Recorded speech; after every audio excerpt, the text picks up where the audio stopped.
Raquel Cardoso tinha 47 anos quando estacionou sua Ferrari clássica na oficina Almeida, situada numa área industrial nos arredores de Lisboa. O veículo estava avaliado em 3,5 milhões de euros. Ela era proprietária de um conglomerado imobiliário que controlava empreendimentos em todo o território português. Seu patrimônio pessoal ultrapassava os 900 milhões de euros. O estabelecimento ficava próximo ao Autódromo do Estoril, onde aos sábados e domingos os motores de competição faziam o asfalto vibrar. 3 especialistas reconhecidos nacionalmente estavam parados diante do capô aberto, olhando o propulsor com expressão derrotada. 8 meses completos tentando descobrir por que aquele motor se recusava a funcionar. Substituíram componentes caros, fizeram análises complexas, consultaram técnicos da Itália e da Alemanha. Nada tinha resolvido. O V8 biturbo permanecia silencioso como uma esfinge que guardasse um segredo antigo. Raquel os observava com aquele olhar que costumava fazer executivos de grandes corporações transpirarem nas salas de reunião. Usava um conjunto alfaiataria cinza escuro, perfeitamente ajustado ao corpo, sapatos de salto que contrastavam com o piso manchado de óleo da oficina. Os cabelos loiros presos num rabo de cavalo impecável. As mãos acostumadas a assinar documentos milionários fechadas em punhos tensos. Aquele F40 vermelho significava muito mais que um carro raro para ela. Era a última conexão física com Daniel, seu marido, levado por um câncer fulminante há 7 anos. Daniel era apaixonado por automóveis de corrida desde criança. O F40 tinha sido o sonho dele materializado depois de décadas, economizando cada euro possível, adquirido poucos meses antes do diagnóstico devastador. Durante 6 anos, Raquel conduziu aquele carro todos os domingos pela estrada de Sintra, sentindo a presença dele ocupando o assento ao lado cada vez que o motor explodia em potência. Há 13 meses, o propulsor calou sem aviso prévio. Simplesmente parou de responder à ignição e não deu mais sinais de vida. Ela procurou os melhores profissionais de Portugal. Gastou quantias absurdas em diagnósticos sofisticados, peças originais, importadas diretamente de Maranello, consultorias com engenheiros especializados, vindos de diversos países europeus. O resultado permanecia inalterado. Aquele motor guardava um mistério que ninguém conseguia desvendar. Nesse exato momento, a porta da oficina se abriu, deixando entrar a luz forte da manhã. O garoto passou despercebido nos primeiros segundos. Era pequeno demais para seus 13 anos. Cabelo preto despenteado, olhos castanhos, carregando uma seriedade estranha para alguém tão jovem. Vestia uma camiseta azul desbotada pelo uso repetido e calções de futebol surrados. Nos pés, trazia tênis completamente gastos. Na mão, segurava uma chave inglesa profissional como se fosse extensão natural dos seus dedos. O nome dele era Gabriel. Aquela ferramenta específica era realmente seu bem mais precioso no mundo. Tinha pertencido a André Ferreira, seu pai, mecânico considerado genial por todos na vizinhança, mas que nunca recebeu oportunidade de provar isso num palco maior. André morreu 3 anos antes, vítima de atropelamento por um condutor que fugiu do local. Aconteceu numa tarde, quando voltava do trabalho pedalando sua bicicleta velha pela estrada mal iluminada.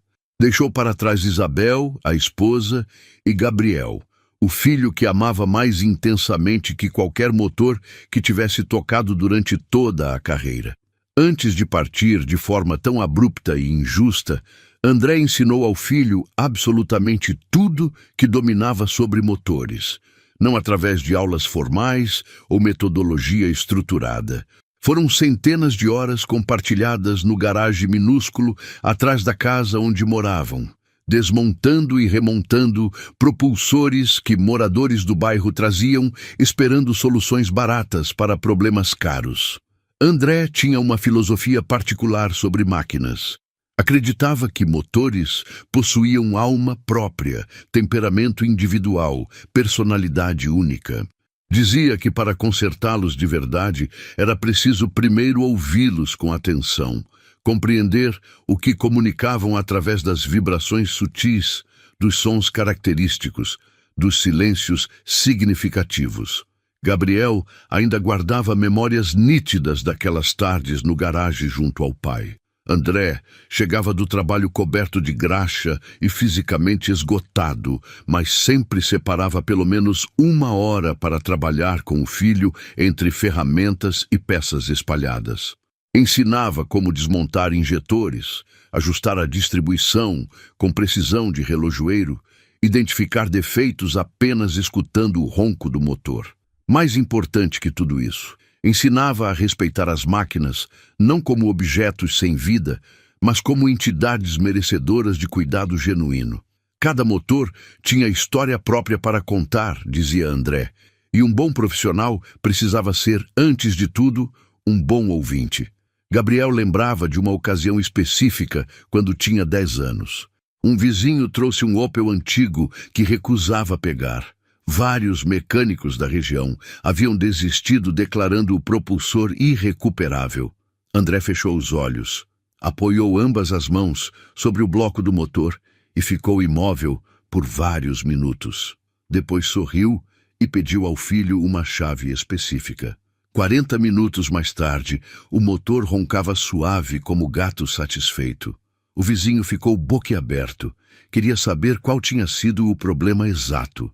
André respondeu apenas que o motor lhe tinha dito o que precisava. Gabriel absorveu cada palavra pronunciada, cada gesto demonstrado, cada técnica compartilhada. Depois da morte trágica do pai, continuou praticando sozinho no mesmo garagem pequeno, consertando motos antigas e carros problemáticos para pessoas da vizinhança que pagavam alguns euros. Esse dinheiro ajudava Isabel a cobrir despesas básicas que nunca paravam de chegar. A chave inglesa que segurava tinha sido o último presente que André lhe deu 5 dias antes do acidente fatal. Era uma ferramenta profissional cara que o pai comprara com economias guardadas durante meses, dizendo que mecânicos de verdade mereciam instrumentos de verdade. Naquela manhã, Gabriel tinha entrado na oficina Almeida procurando peças usadas que pudesse comprar barato. Isabel precisava consertar o Peugeot velho que usava para trabalhar como enfermeira no hospital público. Gabriel sabia perfeitamente que não tinham condições de pagar uma oficina profissional estabelecida. Mas ao avistar aquele Ferrari vermelho brilhante com o compartimento do motor exposto, parou abruptamente no meio do caminho. Não pela beleza óbvia do automóvel, embora fosse objetivamente deslumbrante. Parou porque sentiu algo diferente, algo que André lhe tinha ensinado a reconhecer. Uma percepção quase física, como um chamado silencioso vindo daquele propulsor, dizendo que queria se comunicar com alguém disposto a realmente escutar. Se aproximou, sem pedir licença a ninguém, atraído pelo F-40 como mariposa noturna atraída pela chama. Ricardo, o mais velho dos 3 mecânicos, percebeu o garoto primeiro. Perguntou de forma áspera o que ele queria ali, irritado com mais uma interrupção num dia já suficientemente frustrante. Não tinham paciência para meninos de rua, especialmente não com uma cliente do calibre de Raquel Cardoso, os observando criticamente. Gabriel não respondeu com palavras. Seus olhos estavam fixos no compartimento do motor. E sua mente tinha viajado para aquele lugar mental especial que André lhe ensinara a acessar quando escutava máquinas. Raquel virou a cabeça na direção dele com expressão visivelmente aborrecida. Quem era aquele garoto sujo, interrompendo sua conversa importante com os profissionais? Estava prestes a pedir que alguém o removesse dali quando notou algo na expressão dele. Algo que a fez hesitar por um momento. O menino observava o propulsor com intensidade desproporcional para alguém da sua idade. Não era curiosidade infantil comum. Não era admiração simples por carro caro e bonito. Era algo consideravelmente mais profundo, quase reverencial na essência. Gabriel deu mais alguns passos, ignorando completamente os olhares nada amigáveis dos profissionais. Ficou na ponta dos pés para enxergar melhor o interior do compartimento. Então, fez algo que deixou todos momentaneamente sem palavras. Fechou os olhos completamente e apoiou a palma da mão direita sobre o bloco do propulsor. Ficou assim durante quase 2 minutos inteiros, absolutamente imóvel, em silêncio total, como se estivesse recebendo informações que ninguém mais conseguia captar. Paulo estava prestes a agarrá-lo pelo ombro e escoltá-lo para fora quando Gabriel abriu os olhos e falou pela primeira vez desde que tinha entrado. Afirmou com voz calma que sabia exatamente qual era o problema. Os 3 mecânicos trocaram olhares carregados de incredulidade absoluta. Um garoto de 13 anos alegando conhecer o defeito que tinha derrotado 3 dos melhores especialistas portugueses. Era completamente absurdo. Era ridículo ao extremo. Mas Raquel não demonstrou nenhuma vontade de rir. Havia algo na maneira como aquele menino tinha tocado o motor, algo no olhar dele ao abrir os olhos que lhe lembrava intensamente Daniel. Seu marido fazia exatamente a mesma coisa. Fechava os olhos, colocava a mão no propulsor e ficava escutando em silêncio. Pediu ao garoto que explicasse o que queria dizer. Gabriel falou com vocabulário simples, mas tecnicamente preciso, que o problema não estava no motor em si. O defeito ficava num sensor diminuto, escondido atrás do coletor de admissão, componente que a maioria dos profissionais nem sabia que existia porque não aparecia nos manuais técnicos padrão. Era um sensor que a Ferrari tinha instalado apenas em alguns exemplares específicos do F40, uma modificação experimental que nunca foi oficialmente documentada nos registros da fábrica. Seu pai lhe tinha ensinado sobre isso. André trabalhou brevemente num pequeno estabelecimento que fazia parceria com a Ferrari durante os anos 80 e viu esse sensor específico em alguns F40 que passaram por lá. Contou essa história particular para Gabriel dezenas de vezes, porque achava fascinante como um componente tão pequeno podia inutilizar completamente um veículo inteiro quando apresentava defeito. Os 3 mecânicos encararam Gabriel como se ele estivesse afirmando que o Sol girava ao redor da Terra. Um sensor secreto não documentado oficialmente. Um componente que apenas um mecânico morto há 3 anos conhecia. Era a narrativa mais absurda que tinham escutado em suas carreiras profissionais inteiras. Mas Raquel pensava de forma diferente. Havia algo na voz daquele garoto, na segurança total com que se expressava, que a convenceu a dar uma chance. Pediu aos mecânicos que se afastassem e deixassem o menino trabalhar. Ricardo protestou energicamente. Disse que não podiam permitir que uma criança colocasse as mãos num automóvel de 3,5 milhões de euros, baseando-se numa história fantasiosa. Era irresponsável no nível extremo. Era perigoso. Era loucura completa e total. Mas Raquel estava acostumada a tomar decisões que outros consideravam insanidade pura. Era precisamente assim que tinha construído seu império imobiliário, indo contra a opinião de todos os especialistas consultados. E algo interno lhe dizia que esse garoto compreendia perfeitamente do que estava falando. Ordenou aos mecânicos que recuassem e dessem espaço. Gabriel não desperdiçou 1 segundo sequer. Pediu uma lâmpada portátil para iluminar adequadamente e depois se enfiou no compartimento do motor, com agilidade que somente um corpo pequeno e flexível podia demonstrar. Durante 12 minutos, trabalhou em silêncio completo, movendo-se com precisão que parecia impossível para alguém da sua idade. Suas mãos operavam com segurança absoluta, tocando cada componente como se o conhecesse desde sempre. De vez em quando parava, fechava os olhos e parecia captar sinais que ninguém mais conseguia perceber. Depois, retomava o trabalho com determinação renovada. Os 3 profissionais observavam de braços cruzados, céticos, mas simultaneamente intrigados pelo que viam. Ricardo teve que admitir para si mesmo que aquele garoto dominava o que estava executando. Seus movimentos eram de alguém que tinha acumulado milhares de horas trabalhando em motores, não de uma criança brincando de ser mecânico. Paulo se aproximou mais para observar melhor os procedimentos. Percebeu que Gabriel estava trabalhando numa área do propulsor que eles nunca tinham considerado examinar, atrás de uma confusão de tubulações de combustível e cabos elétricos que pareciam praticamente inacessíveis. Como ele sabia que deveria procurar exatamente ali? Raquel não se moveu 1 milímetro, olhos fixos no garoto, que trabalhava com a mesma concentração absoluta que tinha observado tantas vezes nos olhos de Daniel quando ele se debruçava sobre motores. Depois de alguns minutos, Gabriel emergiu do compartimento. Tinha as mãos cobertas de graxa preta e uma pequena queimadura num dedo onde tinha tocado uma peça ainda aquecida. Mas nos seus olhos havia aquela luminosidade de satisfação que somente tem aqueles que sabem ter executado o trabalho da forma correta. Segurava na mão um componente eletrônico minúsculo, não maior que uma caixa de fósforos comum. Estava escurecido numa lateral, claramente danificado por exposição a calor excessivo. Explicou que esse era o sensor problemático que tinha causado tudo. Tinha se avariado, provavelmente por superaquecimento progressivo, e tinha bloqueado completamente todo o sistema de injeção eletrônica.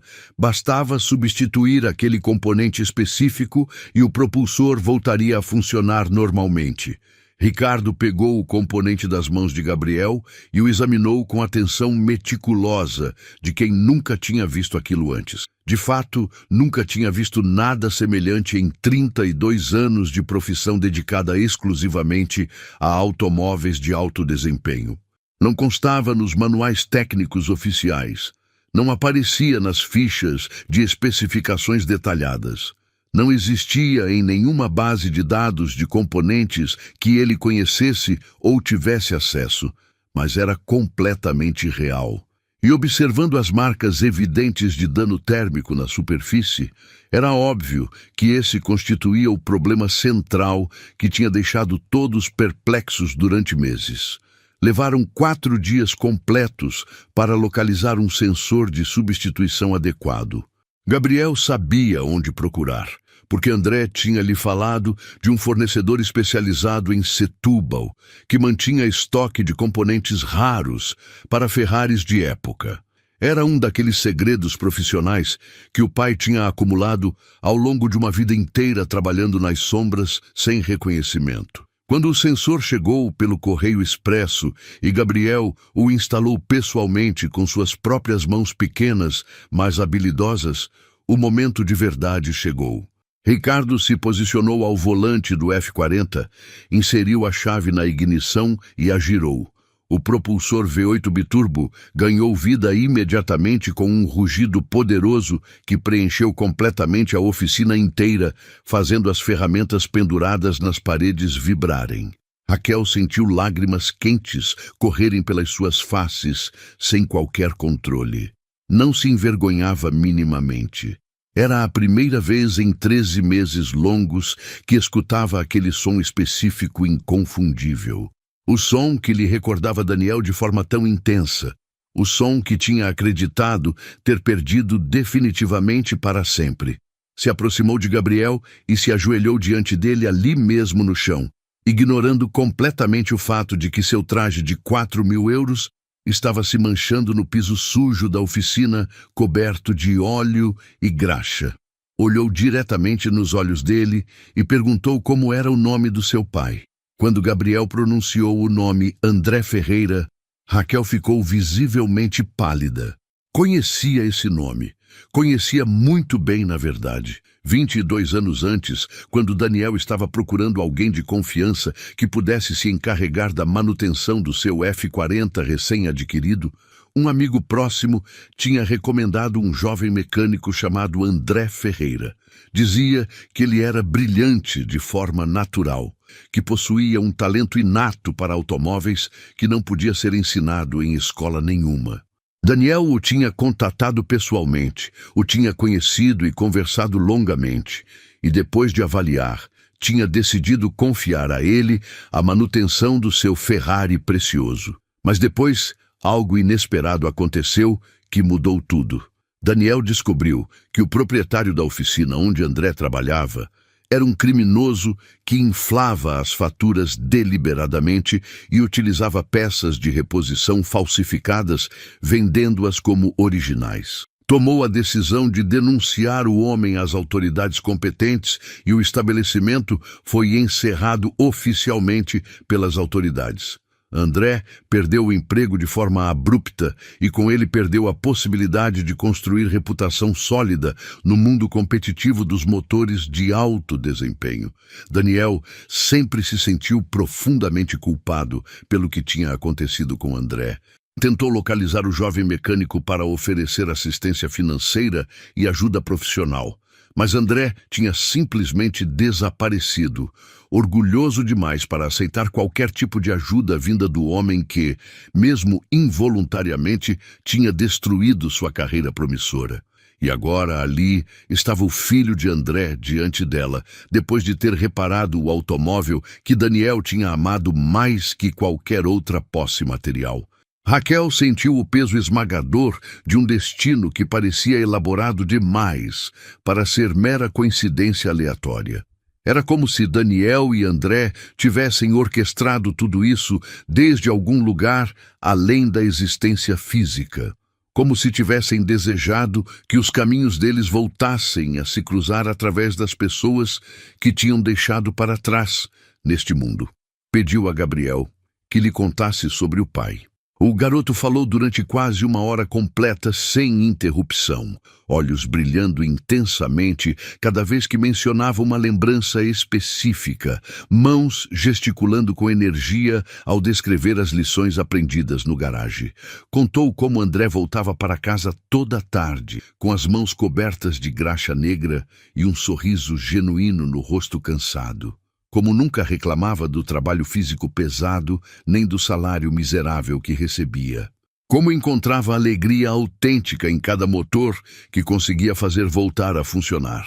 Contou sobre as dificuldades severas após o encerramento forçado da oficina. Como o pai tinha procurado emprego desesperadamente por toda parte, mas ninguém queria contratar um mecânico cujo nome estava associado a um escândalo público. Como tinha começado a fazer trabalhos informais, consertando automóveis no quintal de casa por alguns euros apenas, sempre mantendo o sorriso nos lábios e a paixão intacta no coração. E contou sobre o acidente que tinha tirado André deste mundo de forma tão brutal e injusta. O veículo que não parou, a bicicleta destruída deixada na berma da estrada escura. O funeral simples onde apareceram dezenas de pessoas que o pai tinha ajudado ao longo dos anos sem jamais pedir qualquer compensação em troca. Raquel escutava cada palavra com lágrimas abundantes nos olhos. Pensava em Daniel, em como ele sempre tinha se sentido terrivelmente culpado pelo que tinha acontecido com André, se apenas tivesse conseguido localizá-lo na época. Se apenas tivesse podido ajudá-lo de alguma forma concreta. Talvez as circunstâncias tivessem sido diferentes. Talvez André não precisasse pedalar todas as noites por aquela estrada perigosa e mal iluminada. Talvez ainda estivesse vivo, hoje trabalhando e ensinando o filho pessoalmente. Nas semanas seguintes, Raquel executou exatamente aquilo que Daniel teria desejado fazer 22 anos antes, se tivesse tido a oportunidade. Localizou Isabel, a mãe de Gabriel, e narrou toda a história completa sem omitir nenhum detalhe importante. Contou sobre Daniel e André, a denúncia que tinha parecido correta na época, a culpa terrível que o marido tinha carregado até seus últimos dias. E fez uma oferta que não podia ser recusada por nenhuma mãe que quisesse o melhor para seu filho. Quitou todas as dívidas que a família tinha acumulado nos 3 anos seguintes à morte trágica de André. Comprou uma casa adequada para Isabel e Gabriel viverem com dignidade, incluindo um garagem espaçoso e bem equipado, onde o garoto pudesse continuar praticando o ofício que o pai lhe tinha ensinado com tanto amor e dedicação. Estabeleceu uma bolsa de estudos permanente em nome de André Ferreira, para garantir que Gabriel pudesse estudar na melhor escola de engenharia mecânica de Portugal quando atingisse a idade apropriada para ingressar no ensino superior. Mas Raquel não parou ali nessas medidas iniciais. Conversou longamente com os proprietários da oficina Almeida e os convenceu a contratar Gabriel como aprendiz oficial. Não em tempo integral, obviamente, porque a escola tinha prioridade absoluta sobre qualquer outra coisa. Mas nos fins de semana e durante todas as férias escolares, Gabriel poderia trabalhar ao lado deles, aprendendo técnicas avançadas com profissionais experientes, ao mesmo tempo que aplicava na prática os ensinamentos preciosos do pai. Os três mecânicos, que no início tinham olhado o garoto com ceticismo evidente e até certa hostilidade, agora o tratavam com um respeito profundo que raramente demonstravam a qualquer pessoa no ambiente de trabalho. Tinham testemunhado com os próprios olhos as capacidades excepcionais dele e sabiam perfeitamente que tinham diante deles alguém genuinamente especial que faria história no futuro. Ricardo tornou-se o mentor principal de Gabriel. Ensinou ao garoto técnicas profissionais sofisticadas que não aparecem em manual técnico nenhum. Métodos refinados que somente se transmitem diretamente de mestre para aprendiz através de anos de convivência. Em troca, Gabriel lhe ensinou o método particular de André, aquela forma característica de escutar motores com atenção total que Ricardo nunca tinha presenciado antes, mas que se revelou incrivelmente efetiva na prática do dia a dia. Paulo e Tiago o acolheram sob sua proteção quase paternal, tratando-o como irmão mais novo que precisava de orientação. Levavam Gabriel às feiras especializadas do setor automóvel, apresentavam o garoto aos colecionadores mais importantes e influentes, ajudavam ativamente a construir uma rede sólida de contatos profissionais que algum dia seria extremamente valiosa para sua carreira. Isabel não conseguia acreditar completamente no que estava acontecendo com tanta rapidez. Durante 3 anos inteiros, tinha lutado sozinha para manter a família de pé, trabalhando turnos duplos extenuantes como enfermeira no hospital público, renunciando a absolutamente tudo que fosse pessoal para proporcionar ao filho ao menos o mínimo indispensável para sobreviver com dignidade básica. E agora, de forma tão súbita que parecia irreal, todos os problemas financeiros que a sufocavam tinham desaparecido, como se nunca tivessem existido. Mas sabia profundamente que não era magia nem sorte aleatória. Era o fruto direto do que André tinha plantado com tanto amor e dedicação, do cuidado imenso que tinha colocado em ensinar Gabriel, da paixão genuína que tinha transmitido ao filho junto com todos os segredos técnicos dos motores. 11 anos depois, Gabriel Ferreira era reconhecido como um dos mecânicos mais requisitados e respeitados em todo o mundo especializado dos automóveis clássicos de alto valor. Possuía sua própria oficina boutique em Lisboa, situada não muito distante do lugar onde tudo tinha começado naquela manhã memorável.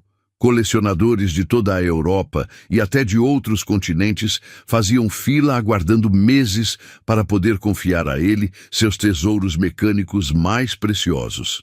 Mas o que realmente tornava Gabriel famoso entre os conhecedores não era apenas sua habilidade técnica extraordinária, embora essa fosse inegavelmente excepcional. Era seu método característico e único de trabalho. Antes de colocar as mãos em qualquer propulsor que chegasse à sua oficina, fechava os olhos completamente, apoiava ambas as palmas das mãos no bloco frio do motor e ficava escutando em silêncio por vários minutos. Exatamente da mesma forma como André lhe tinha ensinado tantos anos antes naquele garagem minúsculo. A chave inglesa de André permanecia pendurada na oficina de Gabriel, preservada dentro de uma vitrine de vidro temperado posicionada acima de sua bancada principal de trabalho. Não a utilizava mais para trabalhos práticos do dia a dia, mas a observava diariamente várias vezes sem falta. Era seu lembrete visual constante de que talento genuíno pode nascer em qualquer circunstância ou ambiente. De que o conhecimento mais valioso se transmite diretamente de pai para filho através do tempo compartilhado. De que, às vezes, as pessoas que perdemos encontram maneiras misteriosas de continuar nos guiando e protegendo, mesmo quando já não estão fisicamente presentes conosco. Ao lado da chave inglesa, havia uma fotografia emoldurada de André sorrindo largamente, mãos cobertas de graxa negra, olhos cheios daquela luz especial que Gabriel recordava com perfeição absoluta, mesmo depois de tanto tempo. E ao lado da fotografia havia uma carta cuidadosamente preservada que Raquel lhe tinha entregado anos antes, com as mãos trêmulas de emoção. Uma carta que Daniel tinha escrito para André décadas atrás, mas nunca tinha reunido coragem suficiente para enviar pelo correio.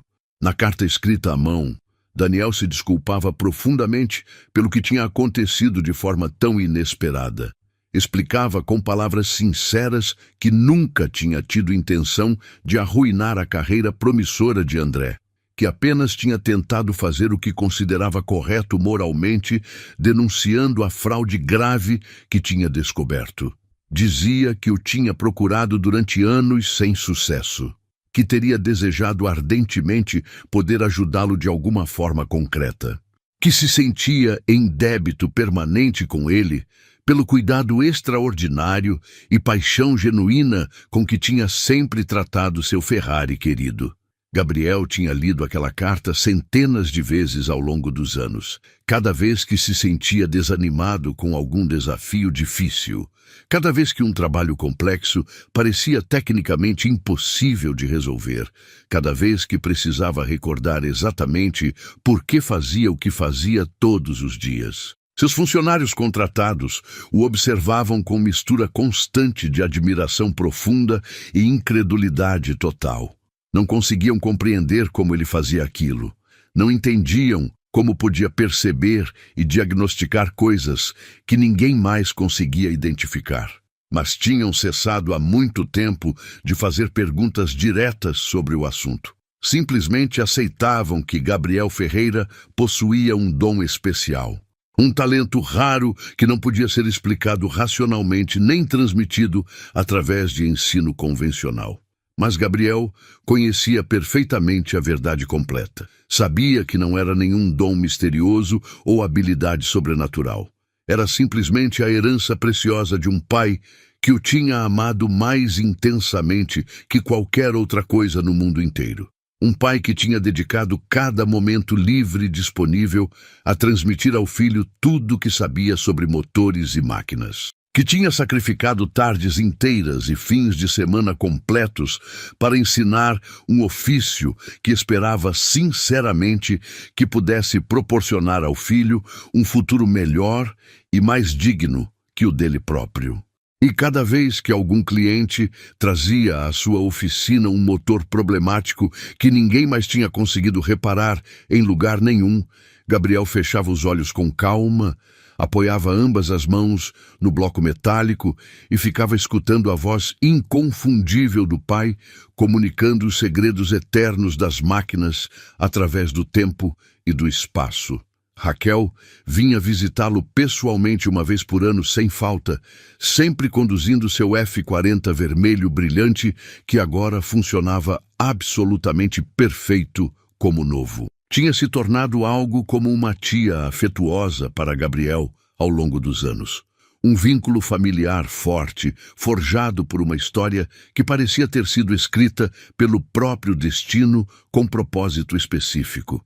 E cada vez que se encontravam, conversavam longamente sobre Daniel e André, sobre dois homens que se tinham conhecido apenas brevemente mais de 2 décadas antes e cujas vidas tinham se entrelaçado de maneiras profundas que ninguém poderia jamais ter previsto ou imaginado possível. Porque alguns conhecimentos verdadeiramente importantes nunca morrem de fato. Vivem através das mãos habilidosas de quem os recebeu com gratidão, através do trabalho que realizamos com dedicação, através do amor genuíno que colocamos em cada gesto cotidiano. E aquele Ferrari vermelho reluzente que durante mais de um ano inteiro tinha permanecido completamente mudo e silencioso, agora cantava mais forte e potente que nunca antes. Como tributo perfeito a dois homens que já não caminhavam mais neste mundo, mas cujo amor profundo continuava completamente vivo e pulsante através daqueles que tinham deixado para trás quando partiram.